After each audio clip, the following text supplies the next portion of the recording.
No, I decided to read all of the books in the New York Times Top 100 Books of the 21st Century, and today we're going to take a look at The Line of Beauty, a novel by Alan Hollinghurst. Quick background, this novel follows Nick Guest as he is in and around the world of British aristocracy. So Nick is a middle-class young man. He attends Oxford or university and meets Toby. And Toby Fedden is from the aristocracy. His dad is in Parliament. He comes from a long line of old money, and he kind of takes Nick under his wing, and Nick ends up living with his family for a bit. And that is really the setting for most of the novel, is Nick being a member of the family, but mainly just occupying the home and being a fly on the wall and seeing how this world really operates and lives.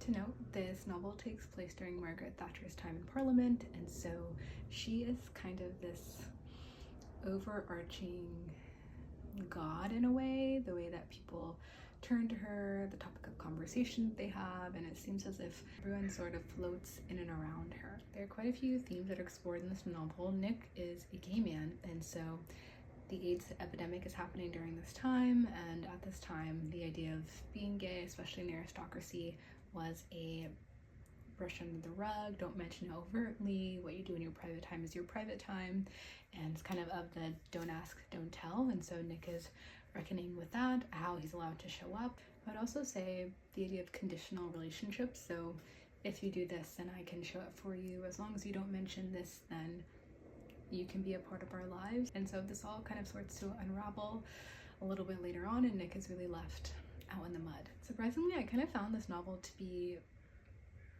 sort of heart-wrenching and sad. I felt a lot of pity for Nick because he just was always aspiring. He was always trying to be accepted, always trying to placate and see how he can help, and always just like overextending himself, and these people just were not really appreciative, and it almost was sad just to witness how he started to cope with that. So he turned to drugs, and putting money and making money as being the most important thing, as well as beauty and sex. So he was looking for, he went towards all of those things, those material things, to bring him fulfillment, and I just don't think it was really reached. So I found, honestly, this is probably a 7 for me.